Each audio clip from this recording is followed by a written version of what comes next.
Kenapa kehinaan di surah Ali Imran itu lebih besar, lebih sempurna dibanding kehinaan yang ditimpakan ke mereka di surah Al-Baqarah?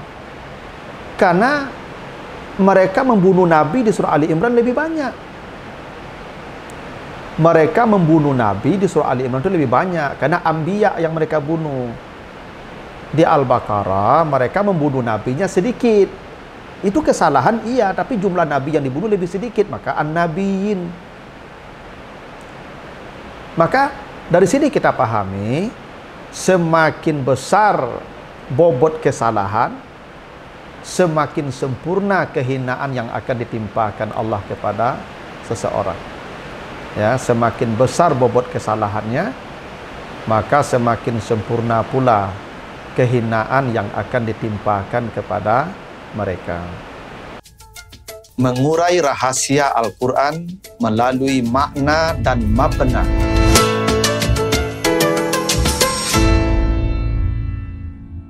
Assalamualaikum warahmatullahi wabarakatuh.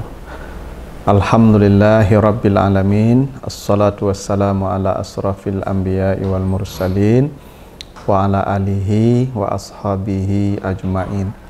Para pemirsa program Makna dan Mabna yang dimuliakan Allah, kembali kita lanjutkan bahasan kita tentang bangunan dan struktur kata dan kalimat di dalam Al-Quran, serta makna dan pesan di balik bangunan dan struktur kata dan kalimat di dalam ayat-ayatnya tersebut. Kali ini kita akan bahas surat Al-Baqarah ayat 61, Al-Baqarah 61, dan Ali Imran 112. Kita baca ayatnya, Al-Baqarah 61. Auzubillahi minasyaitonirrajim. Kita baca dari tengah ke ujungnya karena poin kita pada kata yang ada di tengah itu. Wa duribat alaihimuz zillatu wal maskanah wa ba'u bi ghadabin minallah dzalika bi annahum kanu yakfuruna bi ayatillah wa yaqtuluna an-nabiyyin bighairi haqq dzalika bima asaw wa kanu ya'tadun. Maka ditimpakanlah kepada mereka kehinaan, ya, dan kehinaan. Jadi zillah wal maskanah itu artinya sama, kehinaan, ya. Dan mereka kembali dapat kemurkaan dari Allah. Itulah karena mereka kufur dengan ayat-ayat Allah dan membunuh para nabi tanpa alasan yang hak. Demikian karena mereka membangkang dan mereka bertindak melampaui batas. Itu surah Al-Baqarah 61. Ali Imran 112. Duribat alaihimuz zillah aina ma suqifu illa bihablim minallah wa hablim minan nas wa ba'u bi ghadabin minallah wa duribat alaihimul maskanah dzalika bi annahum kanu yakfuruna bi ayatillah wa yaqtulunal anbiya bighairi haqq dzalika bima asaw wa kanu ya'tadun. Mereka ditimpa kehinaan di mana saja mereka berada, kecuali ya bahwa mereka berpegang kepada tali agama Allah dan menjaga perjanjian dengan manusia, dan mereka kembali mendapat amarah dari Allah dan ditimpakan atas mereka kehinaan. Demikian karena mereka membunuh, mereka kufur dengan ayat-ayat Allah dan membunuh para nabi tanpa alasan yang benar. Demikian karena mereka membangkang kepada perintah Allah dan melampaui batas. Jadi secara substansi kedua ayat ini sama, ya. Ini konteksnya orang-orang Bani Israel yang ditimpa oleh Allah, yang ditimpakan oleh Allah kepada mereka kehinaan karena mereka kufur dengan ayat-ayat Allah dan membunuh para nabi. Jadi mereka kufur dengan ayat-ayat Allah dan membunuh para nabi, disebabkan itulah mereka ditimpa oleh kehinaan. Duribat alaihimuz zillah wal maskanah. Jadi az-zillah wal maskanah itu dalam morfolog, dalam leksikal, ya, dalam ilmu leksikologi itu namanya taraduf, sinonim, ya, sama-sama berarti kehinaan, ya. Az-zillah itu artinya kehinaan, al-maskanah itu juga artinya kehinaan.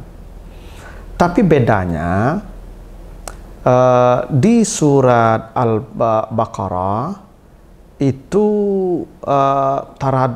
taradufnya itu bersifat ataf langsung ya.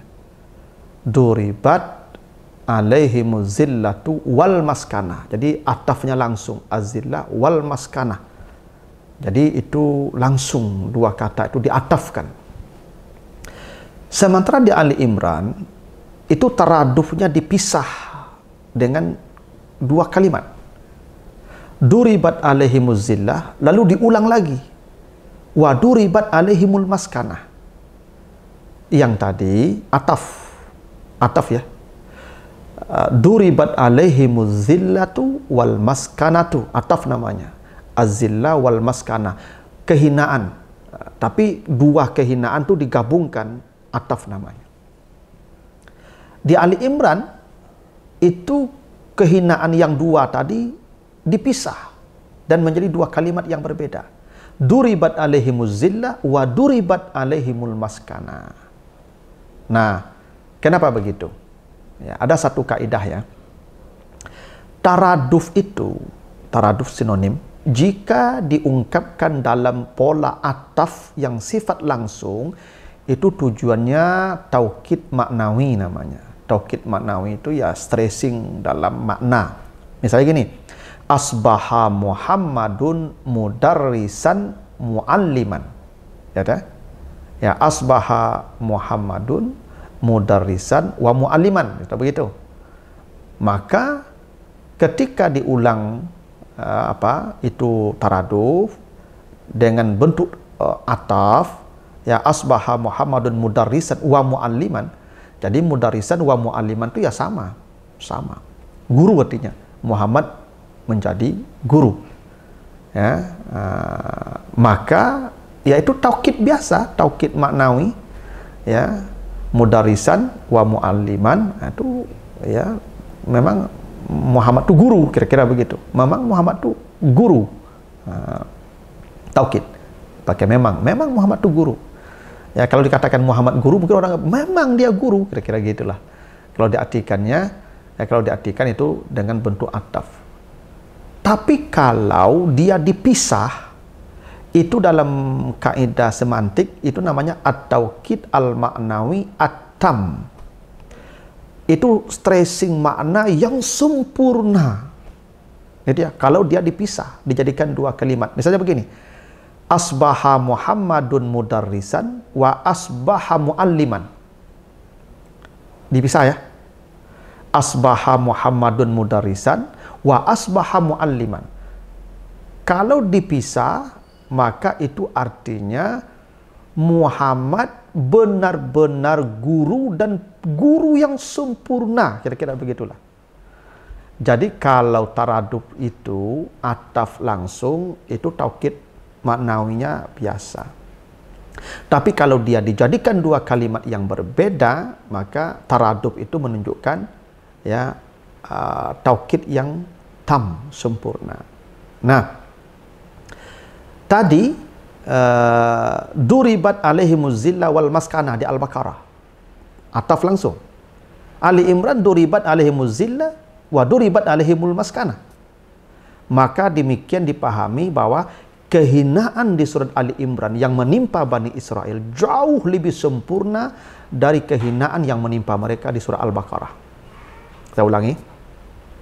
Kehinaan yang menimpa Bani Israel di surah Ali Imran dengan taukid taukid maknawi tam, dengan memisah itu taraduf sinonim dalam dua kalimat yang berbeda, itu lebih sempurna daripada kehinaan yang ditimpakan kepada Bani Israel di surah Al-Baqarah dengan taraduf dalam pola ataf langsung. Duribat alaihimuz zillah wal maskanah. Kalau di Ali Imran duribat alaihimuz zillah wa duribat alaihimul maskanah. Kenapa begitu? Kenapa di Al-Baqarah itu taradufnya dalam bentuk ataf langsung, sementara di Ali Imran taradufnya dalam bentuk ya dua kalimat yang berbeda.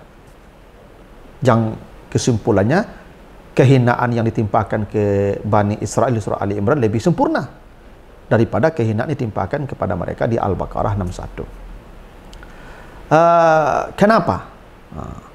Satu, kalau dosa mereka sama ya. Apa dosa mereka? Yakfuruna bi ayatillah. Di Al-Baqarah sama, yakfuruna bi ayatillah. Ali Imran sama, yakfuruna bi ayatillah. Dan sama-sama membunuh nabi. Yaqtulunal nabiyyin wa yaqtulunal anbiya, sama-sama. Dan mereka bima asau wa kanu ya'tadun, sama ya, kesalahannya sama. Sama kesalahannya. Al-Baqarah kesalahannya sama. Ya. Yakfuruna bi ayatillah, yaqtuluna nabiyyin, asau, yaqtadun, ya sama, dosanya sama. Jumlah dosa sama. Yang berbeda itu di surah Al-Baqarah mereka membunuh nabinya yaqtulunan nabiyyin. Yang mereka bunuh itu an-nabi, para nabi, tapi an-nabiyyin dalam bentuk jamak muzakkar salim namanya. Sementara di Ali Imran, yang mereka bunuh para nabi, tapi nabinya dalam bentuk jamak taksir, wa yaqtulunal anbiya. Coba perhatikan baik-baik ya. Di Al-Baqarah, yaqtuluna an-nabiyyin. Para nabinya jamak muzakkar salim, an-nabiyyin. Sementara di surat Ali Imran, yang mereka bunuh itu para nabi, tapi al-anbiya dalam bentuk jamak taksir. Apa bedanya jamak taksir dengan jamak muzakkar salim? Jamak muzakkar salim itu disebut jamak killah namanya. Killah itu artinya sedikit. Jamak taksir itu disebut jamak kasrah, banyak artinya. Ya. Jadi kalau jamaknya banyak itu taksir. Kalau jamaknya sedikit, ya itu jamaknya muzakkar. Jadi kalau mungkin jamak muzakkar itu 3 sampai 10. Tapi kalau sudah puluhan, ratusan, itu jamak taksir. Ya. Makanya al-anbiya. Nah, kenapa kehinaan di surah Ali Imran itu lebih besar, lebih sempurna dibanding kehinaan yang ditimpakan ke mereka di surah Al-Baqarah? Karena mereka membunuh nabi di surah Ali Imran lebih banyak. Mereka membunuh nabi di surah Ali Imran itu lebih banyak karena anbiya yang mereka bunuh. Di Al-Baqarah mereka membunuh nabinya sedikit. Itu kesalahan iya, tapi jumlah nabi yang dibunuh lebih sedikit, maka an-nabiyyin. Maka dari sini kita pahami, semakin besar bobot kesalahan, semakin sempurna kehinaan yang akan ditimpakan Allah kepada seseorang. Ya, semakin besar bobot kesalahannya, maka semakin sempurna pula kehinaan yang akan ditimpakan kepada mereka. Ketika mereka membunuh nabi-nabi dalam jumlah yang killah sedikit, an-nabiyyin, maka duribat alaihimuz zillatu wal maskanah, strukturnya ataf yang bersifat langsung, az-zillah wal maskanah. Jadi taraduf itu ya sinonim itu diatafkan secara langsung. Kehinaannya ya hina tapi tidak sampai ke level yang maksimal. Tapi ketika yang mereka bunuh itu anbiya, para nabi dalam jumlah yang banyak, maka duribat alaihimuz zillah wa duribat alaihimul maskana. Taradufnya dipisah dalam dua kalimat yang berbeda. Itu kenapa di Ali Imran ini wa duribat alaihimuz zillah ainama suqifu, disebutkan ainama suqifu, dimanapun mereka berada. Yang di Al-Baqarah tidak ada ainama suqifu. Mereka disebutkan ditimpa kehinaan, ya, tapi tidak dimanapun mereka berada. Kalau di Ali Imran disebutkan dimanapun mereka berada. Bahkan coba perhatikan, ainama di Ali Imran itu ya, ainama itu harusnya tulisannya digabung, ainama itu digabung, ya. Tapi ainama itu dipisah di ayat ini, ainama, untuk menunjukkan dimanapun mereka, di masa yang terpisah, di tempat yang terpisah, dimanapun, kapanpun, walaupun hidupnya sudah berbeda masa, berbeda tempat, tapi mereka tetap mendapat kehinaan dari Allah. Kenapa? Karena kesalahan mereka terlalu berat. Membunuh al-anbiya, para nabi dalam jumlah yang besar. Yang tadi, yaqtulunan nabiyyin, membunuh nabi juga, tapi dalam jumlah yang lebih sedikit. Maka kehinaannya itu pun minimal. Kalau Ali Imran karena yang dibunuh itu para nabi dalam jumlah besar, maka kehinaannya sempurna. Maka duribat alaihimuz zillah, lalu ada kalimat baru lagi teraduk tadi diulang, wa duribat alaihimul maskanah. Begitulah rahasia, pesan dan makna di balik dua ungkapan di surah Al-Baqarah 61 dan Ali Imran 112. Mudah-mudahan ada manfaatnya. Lebih kurang mohon maaf. Wassalamualaikum warahmatullahi wabarakatuh.